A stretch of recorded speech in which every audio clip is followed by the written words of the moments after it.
बोलिए शंकर भगवान की जय, लक्ष्मी नारायण भगवान की जय, वैशाख मास की जय। नारायणं नमस्कृत्य नरं चैव नरोत्तमं देवीं सरस्वतीं व्यासं ततो जयमुदीरये। तो आज छठे अध्याय की कथा है।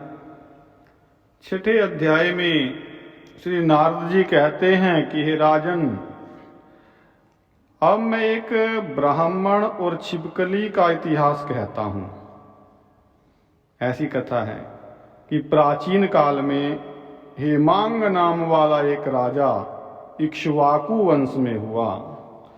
वैसे तो वो ब्राह्मणों का भक्त था, किसी की निंदा नहीं करता था, बुराई नहीं करता था, शत्रुओं पर विजय पाने वाला था, जितेंद्रिय था और उसने बहुत से यज्ञ किए। कुशाओं से पृथ्वी पर कुशा ही कुशा दिखाई देती थी। बहुत दान दिया उसने, गौ, भूमि, सुवर्ण, इन सब वस्तुओं का दान दिया, ब्राह्मणों को प्रसन्न किया। लेकिन कोई ऐसा दान नहीं बताया कि कोई ऐसा दान नहीं जो उसने ना दिया हो। लेकिन उसने कभी वैशाख मास में जलदान नहीं किया। अब जलदान का कितना महत्व होता है, देखने में साधारण वस्तु है, वो भी यही सोचता था कि तो साधारण है, लभ्य है, कोई भी दान कर सकता है जल का। तो ये कथा जल के दान के बारे में ही बताएगी अधिकतर। वो कहता था कि अलभ्य, जो वस्तु आराम से ना मिले, दुर्लभता से मिले, उसके दान का फल है। जल तो कोई भी कर सकता है। इसलिए वो राजा जो है एक और काम करता था कि लूले, लंगड़े, अंधे और जीविकाहीन ऐसे ब्राह्मणों की सेवा करता था, ऐसे लोगों की सेवा करता था। लेकिन जो वेद पाठी ब्राह्मण हैं, जो तत्वज्ञानी ब्राह्मण हैं और जो श्रोत्रिय निष्ठ ब्रह्मवादी हैं, उनकी पूजा वो नहीं करता था। वो कहा करता था कि जो विख्यात लोग हैं, ब्राह्मण लोग हैं, उनकी सेवा तो सब करते हैं, इनकी तो विद्वानों की। अनाथ, अनपढ़, जो लूले लंगड़े हैं, दरिद्री हैं, जिनकी दुर्गति हो रही है, वही दया के पात्र हैं, उनकी सेवा करनी चाहिए। ऐसे अपने मन के अनुसार चलता था। तो केवल इस दोष के कारण 3 जन्म तक उसको चातक की योनि मिली।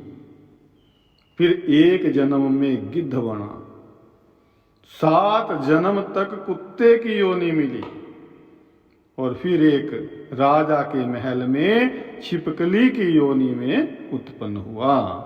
अर्थात दान जो है वो सुपात्र को करना चाहिए।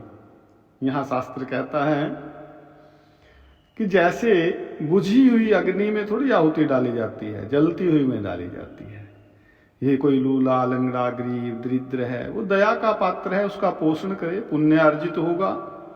लेकिन दान तो सत्पात्र को ही देना चाहिए। अब तुलसी है, वृक्ष तो और भी हैं, कटेरी भी। अब तुलसी की पूजा होती है, कटेरी की थोड़ी होगी। तो इस प्रकार जो है उस राजा को जो है मिथिलापुरी के राजा श्रुतकीर्ति के घर में छिपकली बन करके द्वार की चौखट पर कीड़ों का भक्षण करते हुए 87 वर्ष बीत गए। और एक समय श्रुतदेव ऋषि भूखे प्यासे दोपहर के समय मार्ग में थके खड़े होकर के उनके घर आए, राजा के, मिथिलापति के।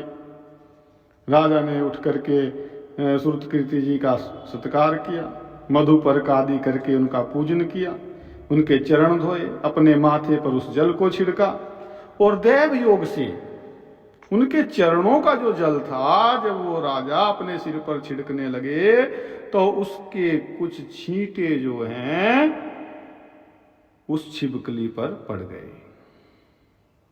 उस जल की एक बूंद पड़ते ही उसको अनेक योनियों के जन्म का ज्ञान हो गया और हाय हाय करके कहने लगा कि हे ब्राह्मण देवता, मेरी रक्षा करो, रक्षा करो मेरी, त्राहि माम।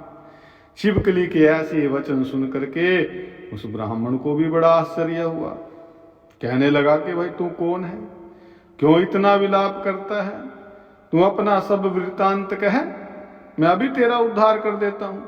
ऋषि के ऐसे वचन सुने तो वो छिपकली बना हुआ राजा कहने लगा कि हे ब्राह्मण, मैं इक्ष्वाकु कुल में उत्पन्न हुआ, वेद शास्त्रों का ज्ञाता भी था, मैंने अनेकों गौदान किए, यज्ञ किए, बहुत से कुएं खुदवाए, तालाब बावड़ी बनवाई, अनेकों दान दिए और धर्म पूर्वक राज्य भी किया, लेकिन फिर भी मुझे स्वर्ग नहीं मिला। 3 जन्म तक चातक की, 1 जन्म में गिद्ध भी मैं हुआ और 7 जन्म तक कुत्ते की योनि में रहा, अब इस छिपकली की योनि में हूं। यह राजा जो आपका चरणोदक छिड़क रहा था, आपके चरणों का जल, तो उसकी एक बूंद मुझ पर गिर गई, जिससे मुझे पूर्व जन्मों का वृतांत स्मरण हो आया है, याद हो गई मेरे, और मेरे अनेकों पाप नष्ट हो गए। अभी मुझको 28 जन्म तक छिपकली की योनि भुगतनी पड़ेगी, सो मैं इन जन्मों से डरता हूं। अब आप कृपा करके कहिए कि मेरी दशा कैसी हुई। तब जो है ऋषि जी ने अपने ज्ञान चक्षुओं के द्वारा, ज्ञान दृष्टि के द्वारा सब जान लिया और फिर कहने लगे, मैं जानता हूं तुम्हारी बुरी योनि के कारण को। ध्यान दे करके सुनो, तुमने भगवान के प्यासे वैशाख मास में कभी जलदान नहीं दिया, और तो दिया, वैशाख मास में नहीं दिया। तुमने जल सुलभ जान करके ये समझ लिया कि ये तो बिना मूल्य के ही मिलता है, और धूप व मार्ग के प्यासे ब्राह्मणों को जलदान नहीं दिया।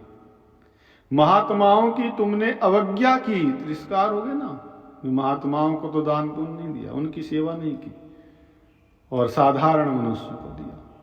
तो इस लोक और परलोक दोनों में ये कर्म दुखदायी हैं। सज्जन जो है, संत जन जो है, जो साधु जन है, उनकी पूजा ही धर्म, अर्थ और काम तथा मोक्ष को देने वाली है। तो इस प्रकार जो है बहुत से कर्तव्य अकर्तव्य ये नहीं देखते, इसलिए वो दुखी होते हैं। जैसे मंद आदमियों की संगति से कुछ फल नहीं मिलता, दया के जैसे तीर्थ हैं, मूर्तियां हैं, वो भी तत्काल कुछ नहीं देते, परंतु जो संत है, महात्मा है, योग्य है, ज्ञानी है, उनके दर्शन मात्र से ही मनुष्य पवित्र हो जाता है। तुमने न तो जल दान दिया, न साधुओं की सेवा की, और इसी कारण से तेरी ये दुर्गति हुई है। अब मैंने जो वैशाख में पुण्य किया है वो तेरे को दूंगा, तो उसी के फल से तुझको शांति मिलेगी। इससे तेरे भूत, भविष्य और वर्तमान तीनों कालों के कर्मों के संस्कार दूर हो जाएंगे। ऐसा कह करके ऋषि ने जल स्पर्श किया और 1 दिन के वैशाख स्नान का फल जो है उसको दे दिया, और उस जल के छींटे लगते ही सब पापों से मुक्त हो करके, देखिए केवल 1 दिन के स्नान का और जो वैशाख के नियम है उनका कितना पुण्य है, और क्या उस पुण्य का प्रभाव यहाँ पड़ रहा है। केवल इसी से मुक्त होकर दिव्य रूप को धारण करके, छिपकली का रूप त्याग करके ऋषि के आगे हाथ जोड़ करके खड़ा हो गया, परिक्रमा की, ऋषि की नमस्कार की, आज्ञा ली और स्वर्ग को चला गया। और वहां जाकर 10,000 वर्षों तक सुंदर भोगों को भोग करके, और उससे भी अगले जन्म में इक्ष्वाकु वंश में ही प्रभावशाली काकुत्य नाम से उत्पन्न हुआ, और फिर उसने 7 द्वीपों वाली पृथ्वी का राज्य किया। ये वैशाख मास का महत्व है, 1 दिन का बताया। लेकिन ये जो दान पुण्य आदि कर्म है ये शास्त्र विधि से ही करने चाहिए। कहाँ, कैसे करने से क्या फल होगा, इसका ध्यान रखना चाहिए, अपने मन की इच्छा के अनुसार ही नहीं। तो इसलिए शास्त्र जरूरी है। ये शास्त्र जो है हमारे ऋषियों की वाणी है, भगवान की ही वाणी समझो। तो यहाँ 6ठा अध्याय जो है विश्राम को प्राप्त होता है। लेकिन आगे क्या है, इस प्रकार का इतिहास, ये घटना अपने सामने इतिहास का ये घटना जब सामने अपने मिथिलापुरी के राजा ने देखी, जिनके महल में ये सारी घटना घटी, उनको बड़ा आश्चर्य हुआ। तो उसको आश्चर्य से, भाई ये कैसे, ऐसा कैसा पुण्य कर्म, ये कौन कौन से धर्म होते हैं इस मास में। तो ये जानने की उत्सुकता उनके मन में हुई। तो इसके बारे में फिर वो कल आगे उन श्रुतदेव जी से, जिन्होंने अपने एक दिन का पुण्य जो है उस राजा को दिया था, छिपकली बने हुए को, उससे पूछेंगे और फिर वो बताएंगे इस मास के कृत्य क्या क्या है। बड़ी दिव्य दिव्य कथाएं जो हैं और दृष्टांत के द्वारा समझाया जाएगा आगे कि वैशाख मास कितना प्रभावशाली है।